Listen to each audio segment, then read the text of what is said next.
Hey, what's up guys, Synarchyx here. In this video I'm doing a EQA review on this game called Hellcard, Book of Demons.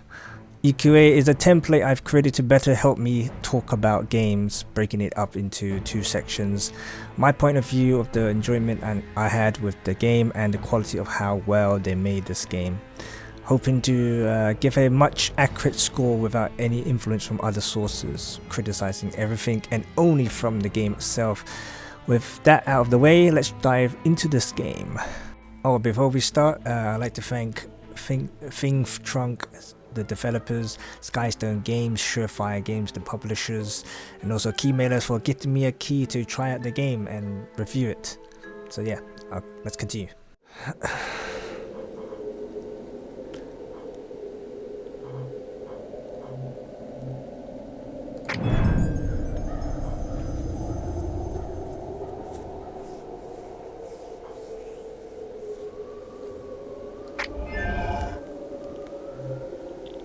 Let's go. Oh my god, that's a lot of enemies. Holy crap. This is crazy.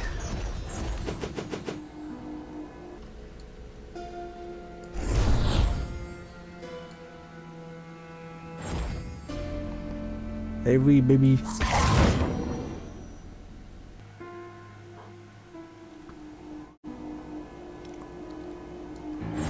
Kill him.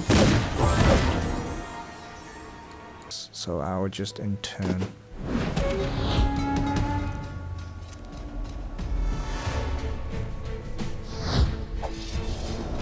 Oh my god.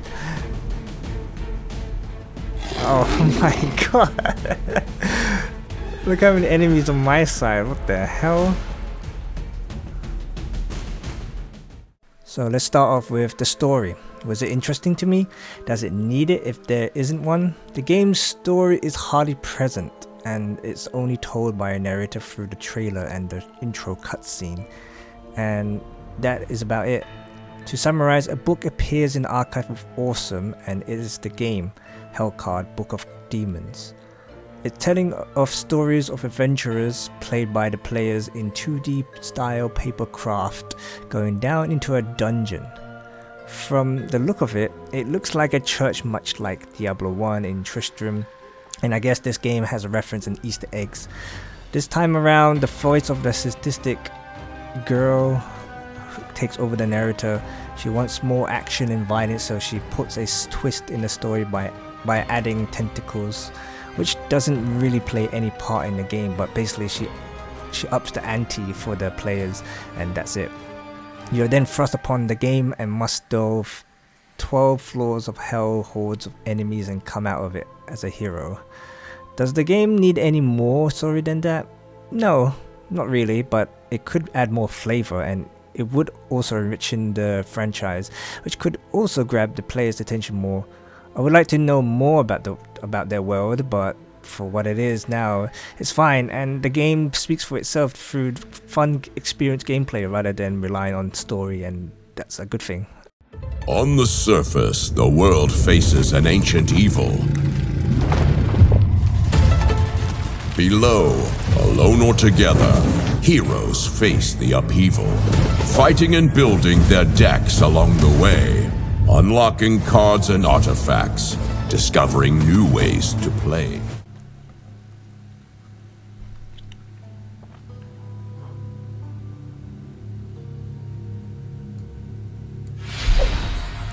I get a core.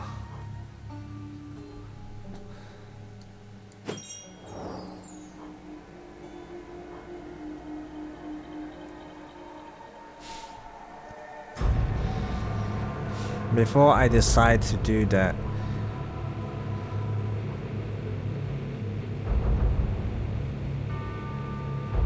I could gear up and get the catapult.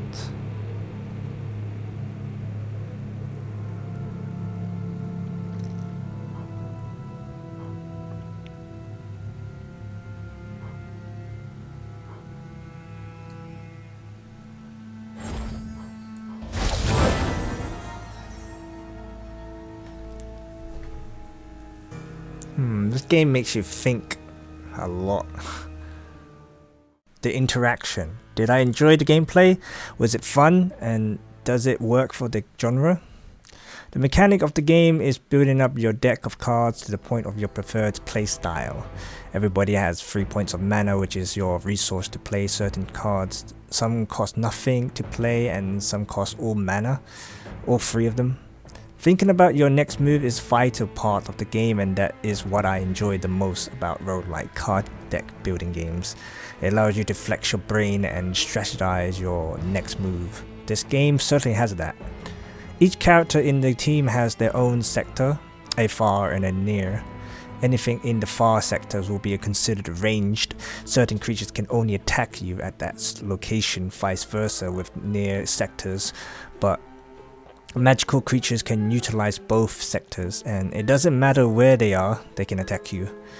Luckily, you can be helped by your teammates depending on the wording of the card. Your team can help each other out no matter which sector of the enemies are in, which can create a beautiful clutch saves and plays. Every class you play has their own unique set of cards. Good thing is no character play the same. As you play, you will unlock more cards as it normally is in this type of genre. It makes it easier to get that build that you wanted. You could easily approach a class in different ways. For example, a player who uses a mage could play as a crowd control. That player will focus on upgrading and obtaining ice card spells, whereas another player, mage, would be focusing on damage, so that person would be using fire spells, for example. That is what's great about this game. You could create great synergy with friends or randoms, but unfortunately the game does not have any in-game text chat. However, only emotes, which means you can't properly discuss tactics, but with a pre-made you could definitely do some awesome builds over Discord. Every class also have their own gimmick. Mages get penalty card after casting powerful spells, and tinkerers require screws and cores to build weapons, etc. In my experience, I was playing the rogue and I struggled with the arrow build I was going for.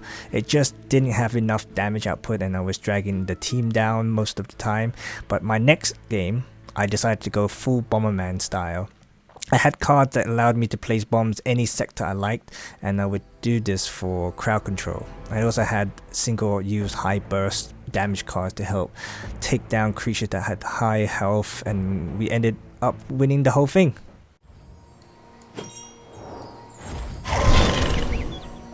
Flash bomb.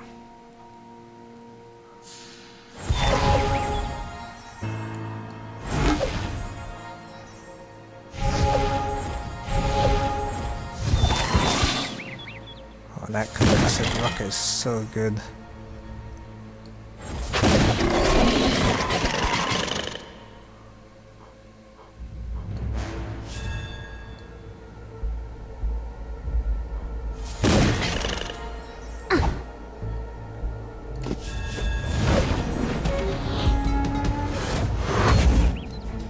I'm doing much better than last time. Picking the better cards, I would say.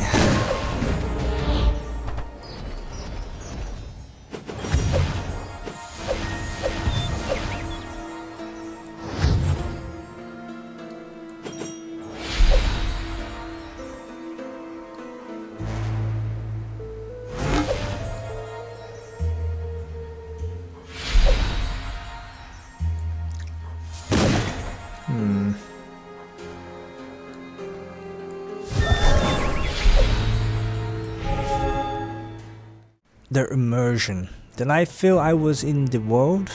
The game puts you in a paper-crafted world, combining with the light, gothic, demon music, and it gets the job done. With it being a card-based game with limited amount of action per turn, facing against a odd that is never in your favor, you're always going to be engrossed in what would be your next move, and that alone is enough to put you into a state of immersion as you are pretty much fighting for your life. Then you are left wondering where 8 hours of your time just went. That's me. Oh, he didn't die. Ain't he lucky?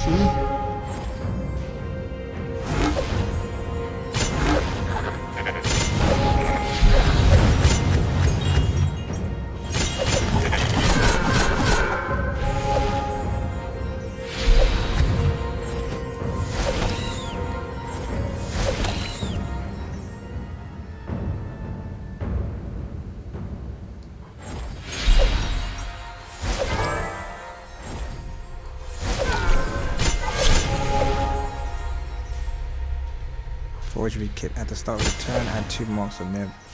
Already marked monsters randomly. Let's focus on.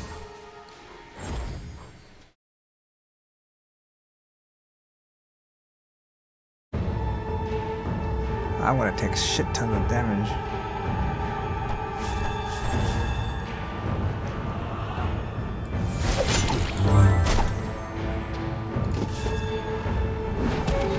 I managed to block it all.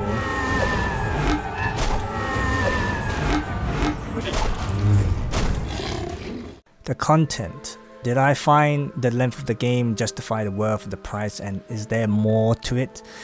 I played about several games, which most of them were successful runs that lasted about an hour each. Single player lasted the longest for me. I think it's because it was my first playthrough and I didn't quite understand the strategy behind what was the best classes or cards that synergize as well. As I was figuring it out on the go, and it was pretty good, I managed to finish the whole experience in about 4 hours.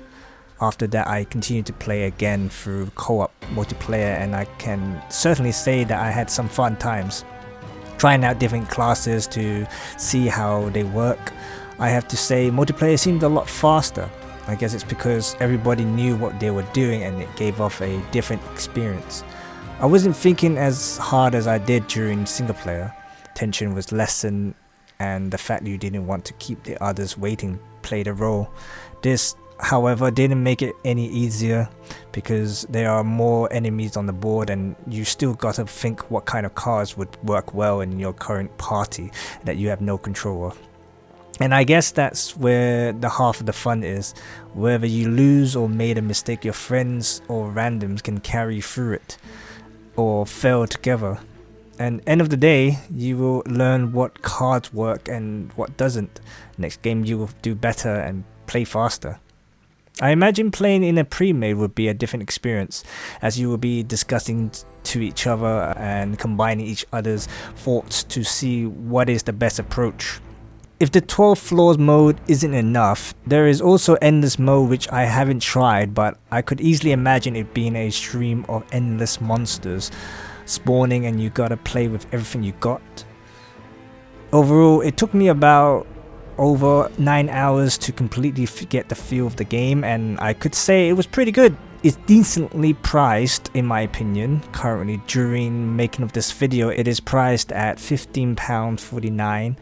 Which is a standalone game price. For a 9-hour playtime over only several replays, I could see myself spending more time after this review, so I would definitely say it's a worthy price tag.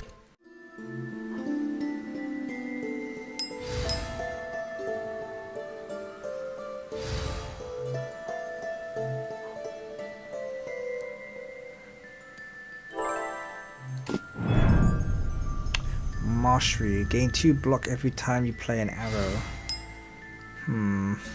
Garbage day. Ivy extract.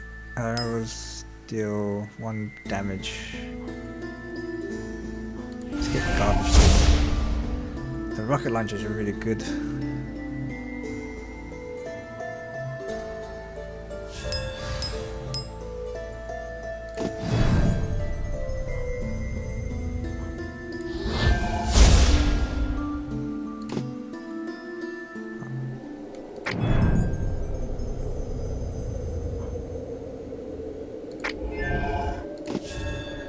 Our health bars are pretty low.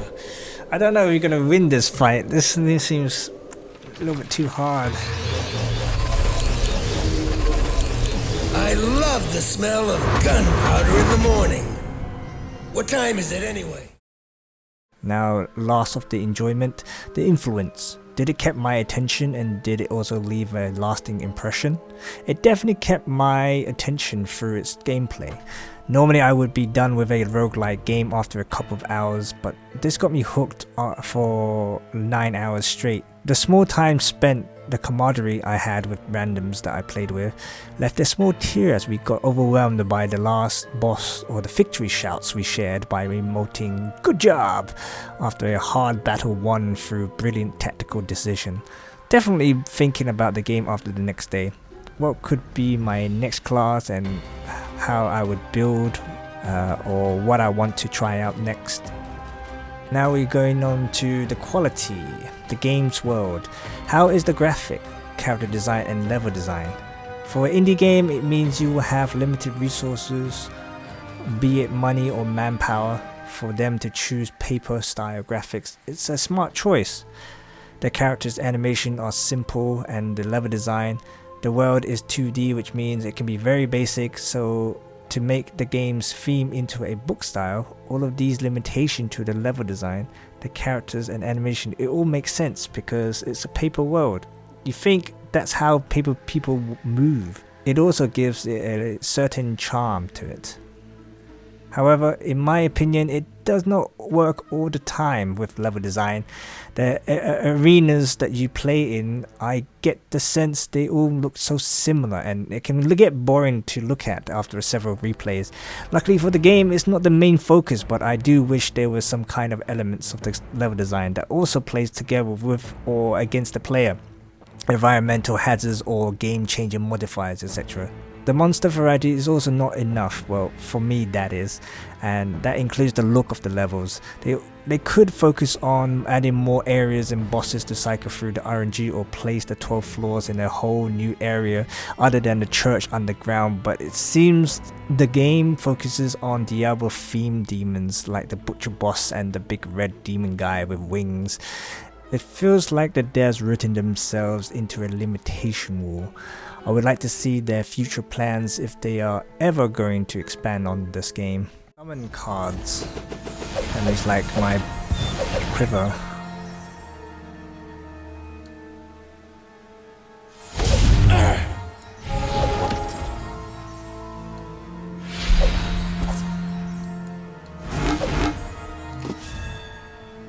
There's not much I can do. These cards I got are trash.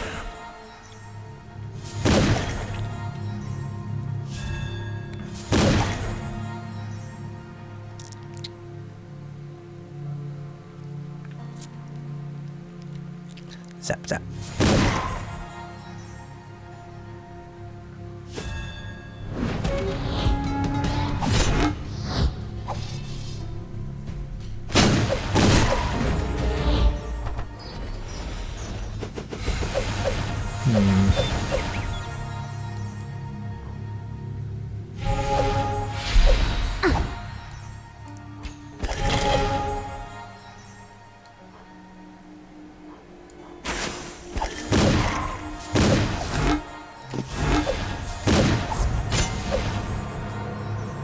We're doing some tiny damage at 1 and 2 damage.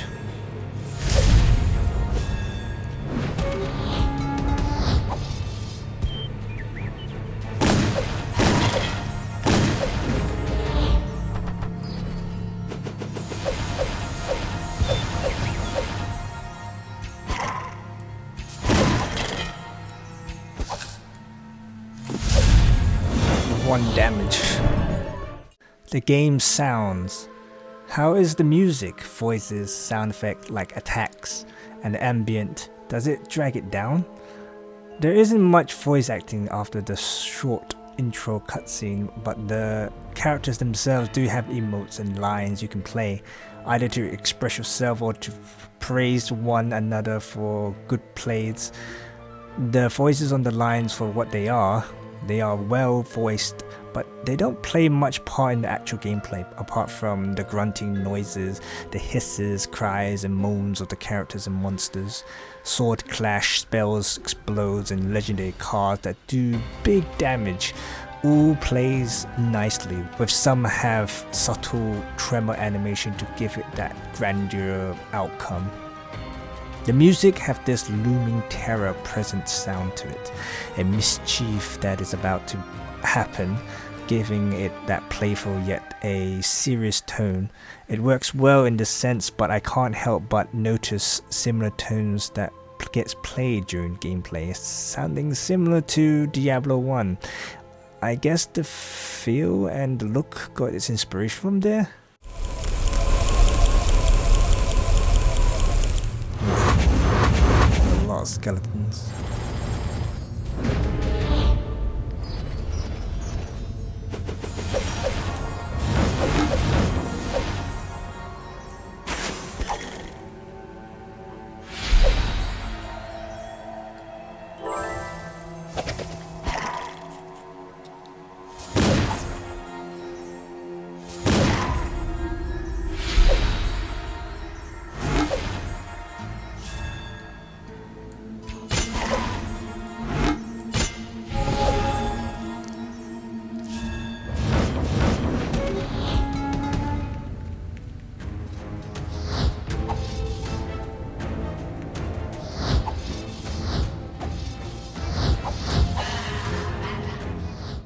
The game's reaction. Does the game interact and react with you, the player and the AIs? The game's difficulty changes not by the easy to hard mode switch. It's through the deck that which you built, the amount of players companions are in play, and the almighty god of RNG. You can play this game solo if you really want to, and it works. It will cater the flow of monsters to the amount of for one person, but if you have a full team, the game will compensate to match your team capabilities by throwing at you with tons of enemies. Depending if you've built your deck decent enough, you should be able to handle whatever is thrown at you. In the 12 floors mode, you will at least encounter 3 boss floors, and these bigger and meaner foes will have certain modifier that will undoubtedly hinder your performance. It's not all doom and gloom though. There is also reward to be had after each level. You earn gemstones, but before the level you get to choose one of the 2 choices down the path of the 12 levels that have pre-generated as soon as you created your character. It determines what shrine, blacksmith, loot, etc. you are going to have during your playthrough. The best part is each player in the team will have their own pre-generated path, which they get to choose one each, and with this knowledge you can discuss among your friends or randoms what is needed, healing, artifacts or upgrades, etc. AI of the monster that you will be fighting against have actions will be shown on their heads, moving, attacking, flanking and blocking, etc. The behavior of the monsters can be influenced. Let's say a monster is ranged and it's about to hit you. If you are a warrior, you can taunt the creature into moving into the near sector, and that will automatically switch the creature's behavior into repositioning, allowing you to manipulate AI action to further and add more potential strategy plays.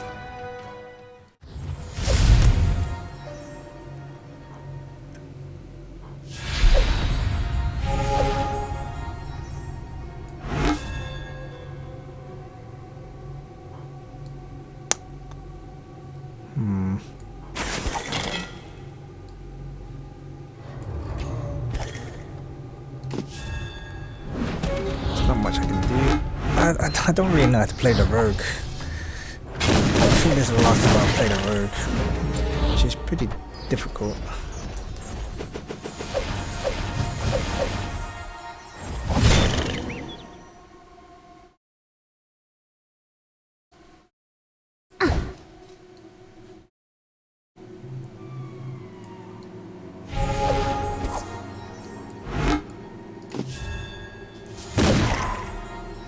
I don't know where her damage comes from, like what's the best way to do damage, because the bomb is pretty good, but it takes a turn to actually make it explode.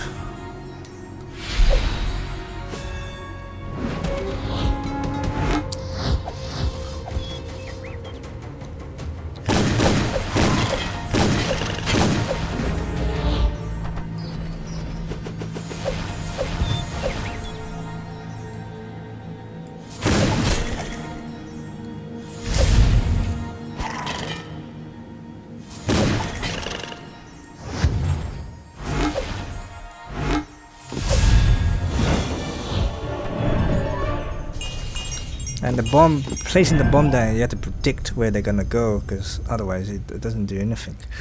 You just end up wasting the bomb. Deal 3 damage to all monsters in the near range, plus 3 damage if you have at least 1 arrow in hand. Deal twice as much damage as the gemstone you have. Improvise.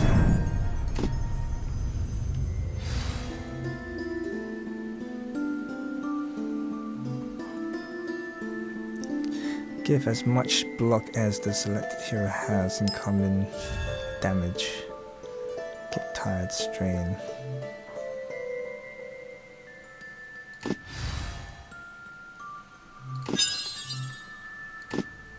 Oh man, I don't have enough money to upgrade. That's sad. The game optimization. How is the game's stability? Does it have glitches, poor frames and connectivity issues? The game works perfectly.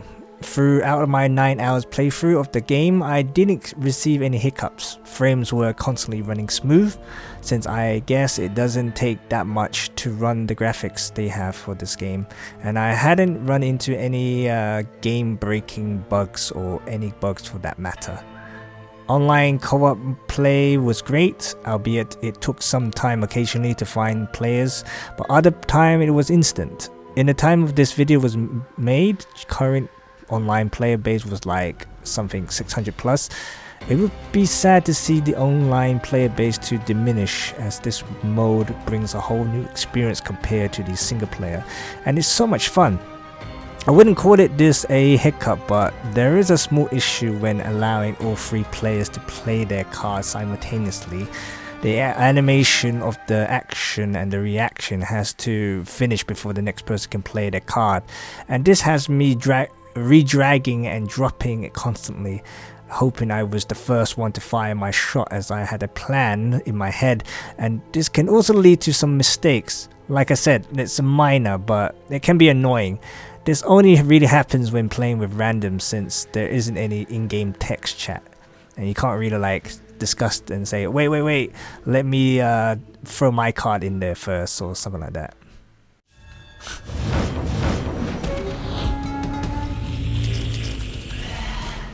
Just gonna summon shitload of enemies.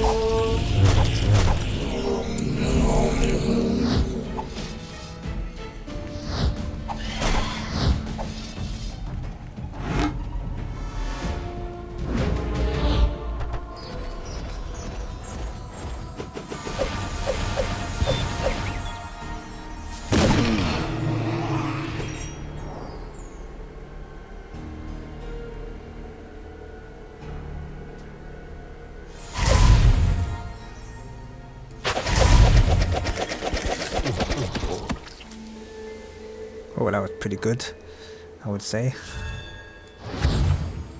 Good job!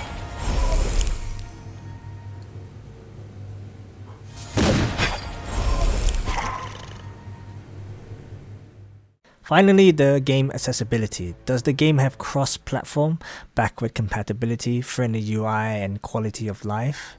Does it need it, and does it drag it down if it doesn't have it? Hellcard can only be played on PC and Mac at the time of making this video, but here's hoping it will be released for other platforms to experience this game. It would make a great game to play on a handheld device, and especially if it also have cross-platform. The system requirements aren't anything big. The UI are good, although it isn't required. It's a small nitpick of mine, but I would have liked if we had access to remapping keys. It uses WSAD to also move the camera, and I don't know if there are other shortcut keys, since they don't really display or tell you about them. You can drop in and drop out of games, which is really neat, although you might be underpowered because you might be missing a few upgrades, since the other teammates have probably gone through half of the floors already, leaving you with gaps in your card building. There is tutorial, and it's well written.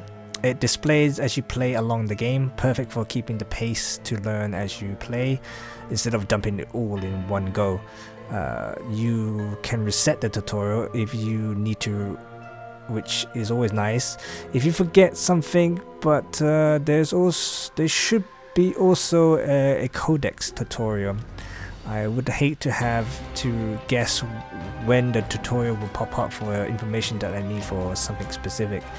Quality of life. Not only do you have emotes, you can right click to pin your intention. Holding the right click, you can apply different symbols, although I'm not sure in what context you could use some of them, like the palm. I guess it means stop, but stop what? Hovering your mouse over a card that has a keyword will pop up a tooltip, which is extremely useful, and an area next to your health and mana is where it displays all your statuses. This is a great feature because you can mouse over whichever buffs, debuffs that you got, and it will display information of what those buffs and debuffs do. Overall, I'm impressed. All the little aspects you need or probably didn't need is in the game, and it makes picking up the game that much easier and to play.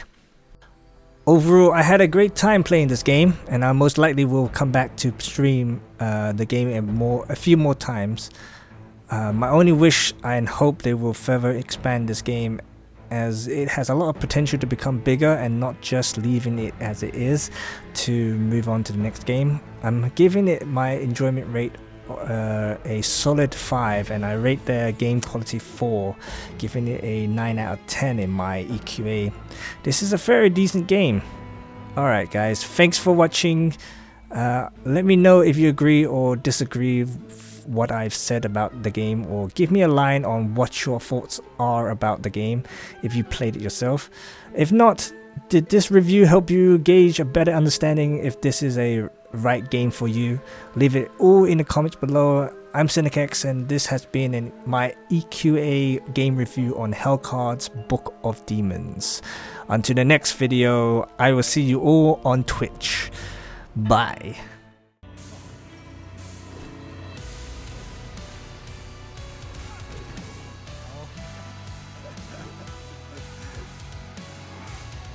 This guy is so annoying.